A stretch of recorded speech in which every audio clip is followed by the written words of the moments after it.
I caught my reflection in the elevator's polished chrome, a fleeting glimpse of a woman who seemed ordinary $70 blazer, thrifted heels, hair pulled into a practical knot. But beneath that unassuming exterior burned a secret that could unravel my family's carefully curated world. In moments, I'd step onto the rooftop of San Diego's Shoreline Terrace, where the Prestons, my family, would be waiting, their Pacific Coast real estate empire gleaming like the crystal chandeliers above. They'd mock me, as always. Their black sheep, oblivious to the truth I carried like a hidden blade. Tonight, I'd smile through their barbs, knowing tomorrow's meeting would rewrite their smug narrative. The elevator chimed, and I straightened, ready to play my part in this familiar charade, my pulse quickening with the thrill of what they didn't see coming. The doors slid open, revealing the terrace's opulent sprawl sweeping ocean views framed by glass balustrades, tables draped in ivory linen, and a constellation of flickering candles. My family stood out like polished gems against the twilight. Bianca, my older sister, in a crimson dress that screamed couture. Dylan, my younger brother, scrolling his phone, his Rolex glinting, and my parents, poised at the table's head, their faces a mask of practiced pride. "Lila, you showed," Bianca said, her sculpted brow arching as her heels clicked across the marble. "We thought your little startup might have chained you to a desk." Her voice dripped with that familiar blend of pity and superiority, a tone I'd memorized over years of these gatherings. I slid into the chair beside my father, who glanced at my scuffed pumps with a grimace, as if they'd personally insulted his legacy. "Busy day," I said, my voice calm, betraying nothing. "Meetings ran late." Dylan barely looked up from his screen, still shuffling papers, Lila booking conference rooms or whatever. His chuckle was careless, the kind that assumed I was still the assistant he'd known a decade ago. "Something like that," I replied, folding my napkin with deliberate care. The truth founder and CEO of Westbridge Holdings, a private equity firm worth billions, stayed locked behind my neutral smile. They didn't need to know. Not yet. My mother, ever the arbiter of appearances, leaned forward, her diamond earrings catching the light. "Lila, you're 32. When will you take life seriously?" Bianca just closed a deal for 3 luxury condos in La Jolla, and Dylan secured a $12 million investor for his tech fund. I nodded, sipping my club soda, the bubbles sharp against my tongue. "I'm paying my bills," I said. Meeting her gaze, Bianca smirked, swirling her wine. "Oh, Lila, you'll love tomorrow's surprise. Preston Group is sealing an $80 million partnership with Westbridge Holdings. Their CEO is flying in to sign it." My pulse flickered, but my expression didn't waver. Westbridge Holdings, my firm. I'd been orchestrating this deal for weeks. Every clause and contingency mapped in my mind. "Sounds impressive," I said, my tone light. Dylan chimed in, still glued to his phone. "They're sending some exec named Lila Whitaker, probably a nobody. Some boardroom lackey." He laughed, and Bianca joined him, their glasses clinking in a toast to their brilliance. I met their eyes steadily. "You'll meet her tomorrow," I said, letting the words hang just long enough to stir a ripple of curiosity.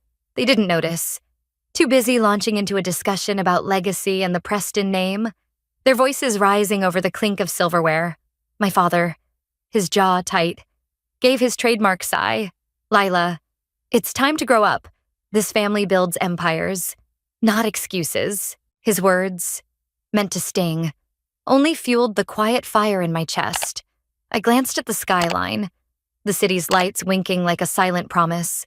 Tomorrow, they'd sit across from me, needing my signature to save their faltering empire. And the irony would be exquisite. The waiter arrived, setting down plates of seared scallops and truffle risotto, the aroma rich and decadent. Bianca leaned back, her crimson dress catching the candlelight. "I'm hosting a gala next week.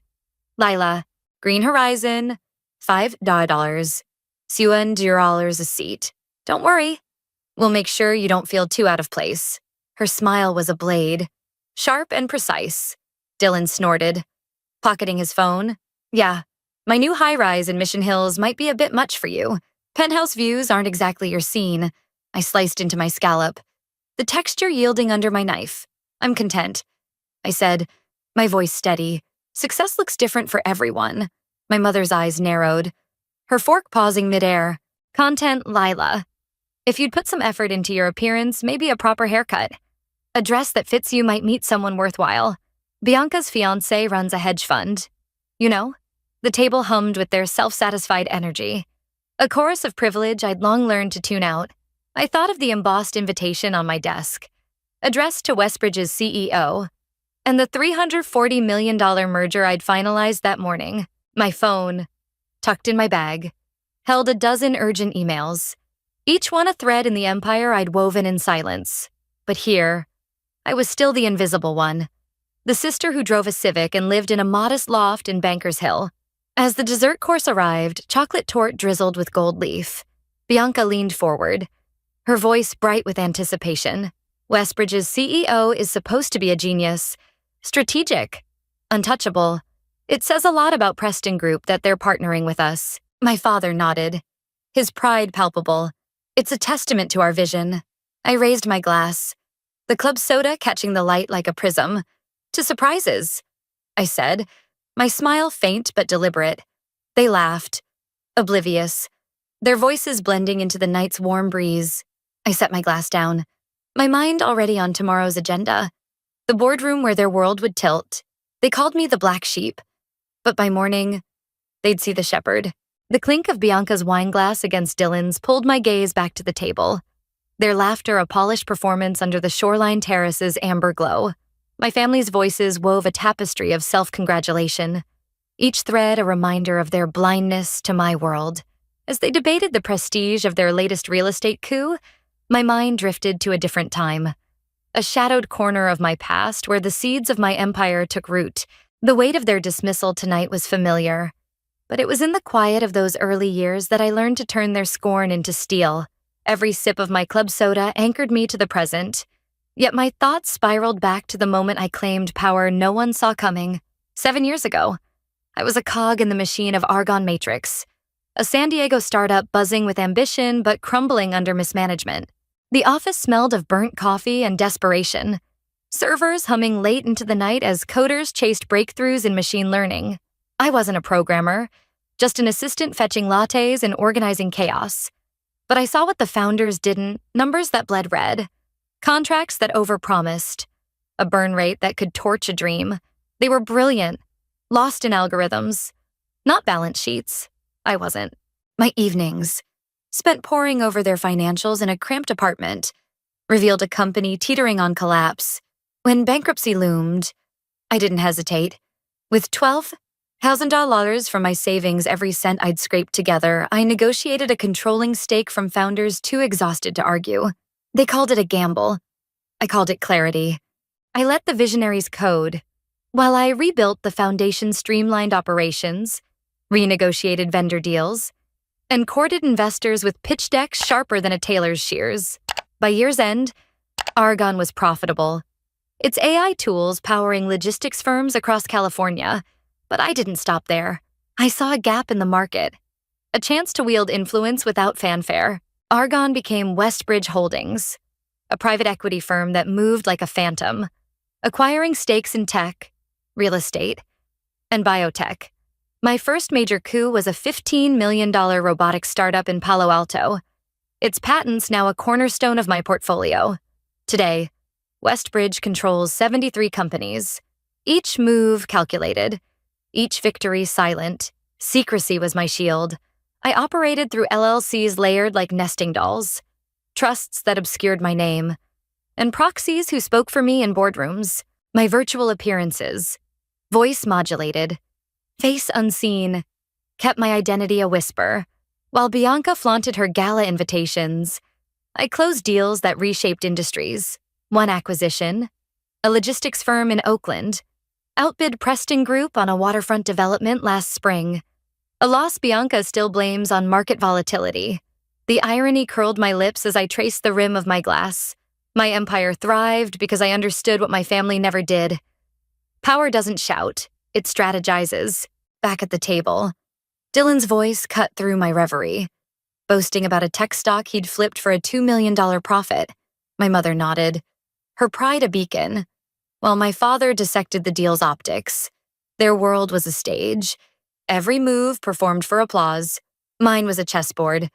Every piece placed with precision. I'd learned to thrive in their shadow, turning their underestimation into opportunity. Westbridge's latest move, a biotech firm with a breakthrough in gene sequencing, had just netted $50 million in contracts, a detail I'd review after this dinner ended. For now, I let their chatter wash over me, each word a reminder of the chasm between us. The waiter cleared plates, the scent of truffle lingering as Bianca's laughter rang out. Sharp and performative, my phone, silent in my bag, held the weight of deals that could buy their pride 100 times over. I leaned back, the city's skyline a mosaic of ambition beyond the terrace's glow. Tonight, they saw a failure. Tomorrow, they'd face a force. The thought steadied me, a quiet promise as their voices rose.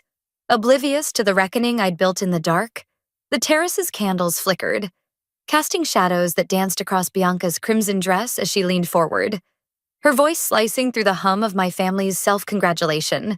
The San Diego skyline glittered beyond, a silent witness to the performance unfolding at our table. My thoughts, still lingering on the empire I'd carved from argon's ashes, snapped back as my mother's gaze pinned me, her lips pursed with that familiar blend of disappointment and urgency.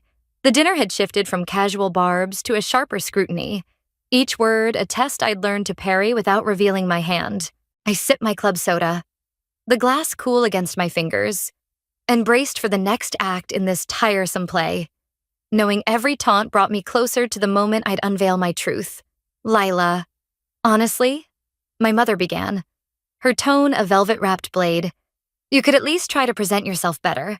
That coat you wear every winter, it's practically threadbare. How do you expect to build a life looking like you shop at a thrift store?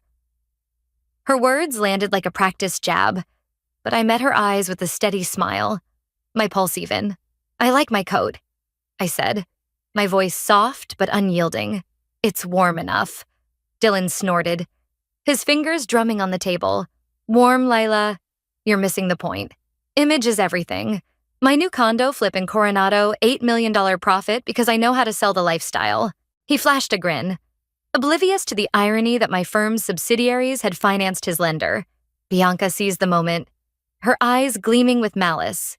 Speaking of lifestyle, my fiancé, Ethan, just bought a vineyard in Napa. We're hosting a private tasting for the Green Horizon Gala's donors. You wouldn't believe the guest list senators, tech moguls, even a film director. She paused, her smile venomous. You're welcome to come. Lila, but it's black tie. Might be a stretch for your wardrobe. The table erupted in laughter.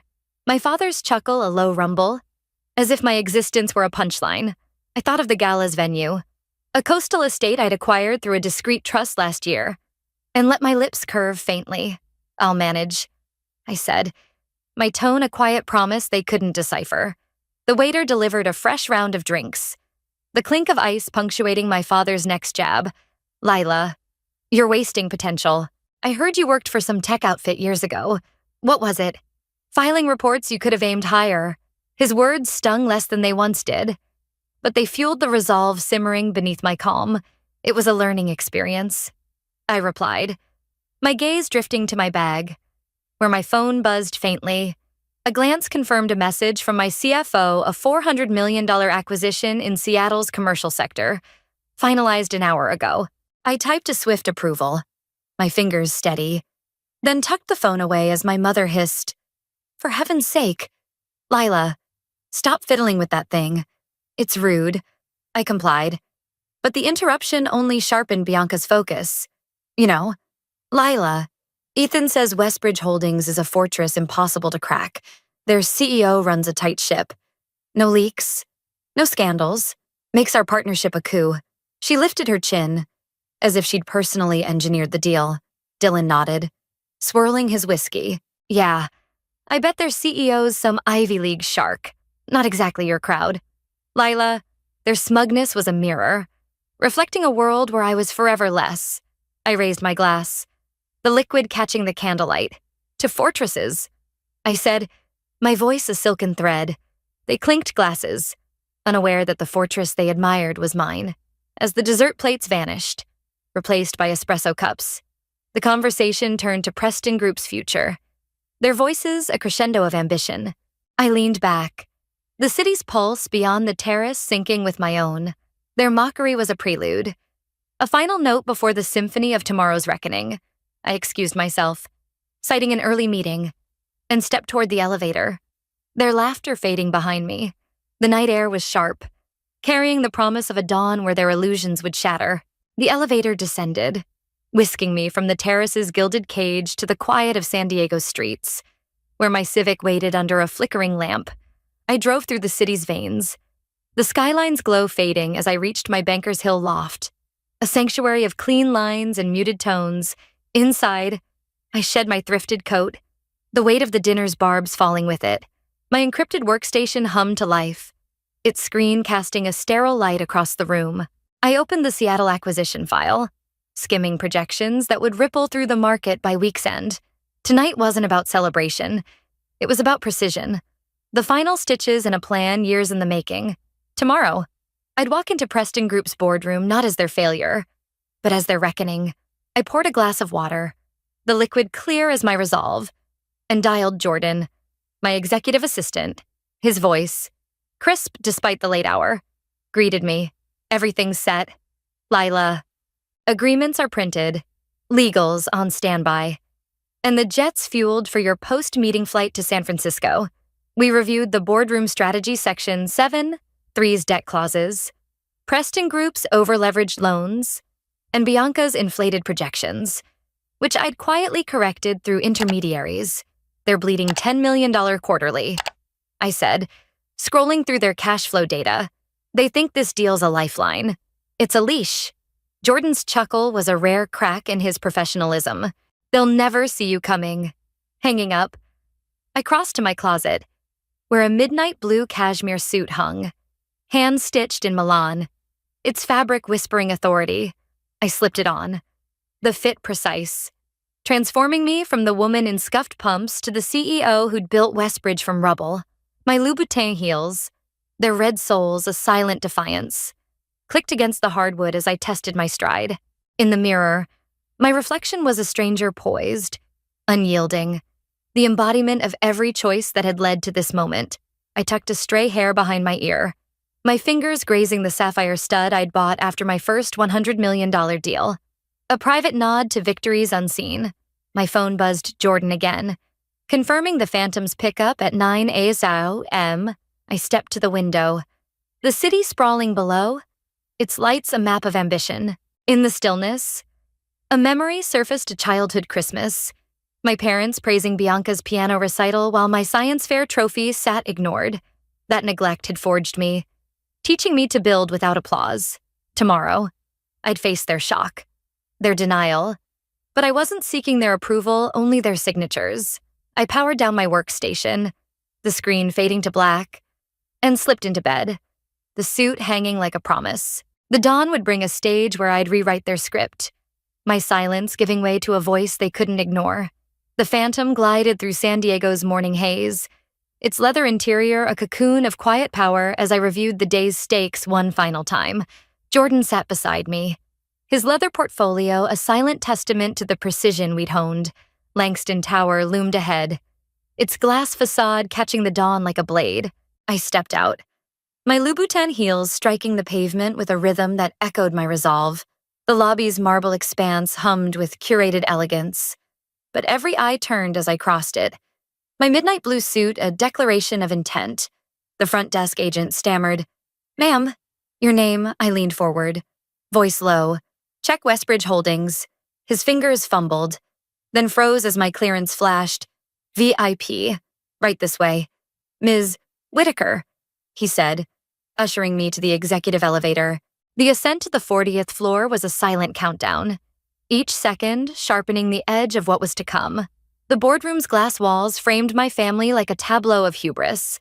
Bianca pacing in a teal blazer, Dylan fidgeting with his cufflinks, my parents seated at the table's head, their postures rigid with expectation. Jordan opened the door at 10 a.m. sharp, and the air stilled. Their voices snuffed like candles. 4 pairs of eyes locked on me. Curiosity curdling into disbelief. Lila Bianca's voice cracked, her hand clutching her tablet. What is this? We're expecting Westbridge's CEO? My father's jaw tightened. His tone a whip. This is no place for games. Leave. Now. I set my briefcase on the glass table, the latches snapping open with a sound like fate sealing shut. I'm exactly where I need to be, I said, sliding a stack of agreements across the surface. Each page a dagger. My mother's fingers twitched toward her coffee cup. Her voice thin. Lila, stop this nonsense. I met her gaze, unflinching, and placed a business card before them. Ivory stock, black ink, my name unadorned founder and CEO. Westbridge Holdings. The CEO you're waiting for is here, I said, my voice a calm tide. Dylan's laugh was brittle, dying as he scanned the card. This is impossible, he muttered, his face paling. Bianca tore into the agreement, her nails scraping the paper. You're a secretary. Lila, you fetch coffee. I tilted my head, a faint smile playing at my lips. Not for years. I own Westbridge. I own the debt on your Coronado project. Dylan and Bianca, your gala venue. It's mine, along with half the properties you've pitched. My father stood, his chair scraping, voice a growl. Westbridge is a titan. You're nothing. Jordan stepped forward, distributing addendums with surgical precision. Read Section 8, 1, I said, my tone steel wrapped in silk. It details your $15 million quarterly losses. Masked by creative accounting, this $80 million deal isn't a partnership, it's survival. Bianca's breath hitched, her tablet clattering to the table. I've been emailing you, she whispered, through proxies. I nodded. Your numbers were optimistic, but I had the real ones. I turned to Dylan, whose hands shook.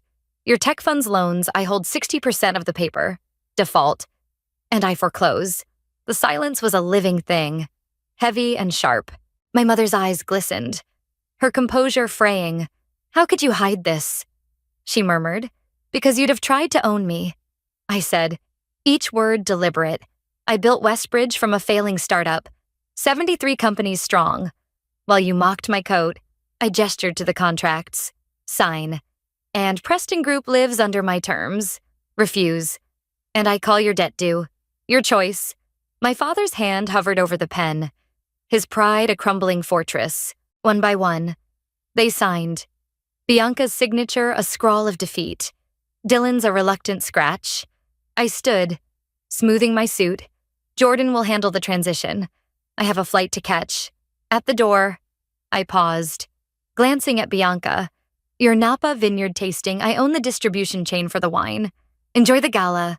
Their stunned silence followed me to the elevator, the doors closing on their shattered illusions. The city stretched below, a canvas of my design, and I exhaled, the weight of years lifting with each floor I descended. The phantom carried me from Langston Tower to Westbridge's La Jolla headquarters, its understated elegance a mirror of my restraint. From my office, the Pacific shimmered, a horizon of possibility I'd claimed without fanfare. The boardroom's echo lingered Bianca's trembling hands, Dylan's ashen face, my parents' fractured pride, but it wasn't vengeance that warmed me. It was freedom, the shedding of a mask I'd worn too long. My phone buzzed, a text from my mother. We could have supported you. I stared at the words, their sincerity hollow against years of disdain. I didn't reply. Some truths were better left to settle, like dust after a storm. In the weeks that followed, Preston Group bent to my terms. Bianca was reassigned to a ceremonial role. Her projects realigned under Westbridge's analysts. Her name a footnote. Dylan's fund, stripped of autonomy, now reported to my CFO. His bravado reduced to compliance. My parents, ever adaptable, began weaving a new narrative, boasting at their country club about their visionary daughter. I let them. Their revisionism a harmless fiction. My focus was elsewhere on a $200 million renewable energy deal, on mentoring a startup in San Diego's biotech hub, on building without the need for their spotlight. I kept my Bankers Hill loft, its simplicity a grounding force, but gifted my Civic to a local youth mentorship program, its keys a symbol of moving forward. My true home, a penthouse atop Westbridge Tower, remained private, its minimalist design a canvas for my thoughts. One evening, I hosted my family in my executive suite, 60 floors above the city. The table gleamed with crystal. The menu curated by a Michelin-starred chef, they marveled at the art Basquiat. Rothko, each piece a quiet triumph. I raised a glass of aged bourbon, its amber glow a nod to my roots, to build what lasts. I said, my voice steady. They nodded, silenced by the weight of their misjudgment.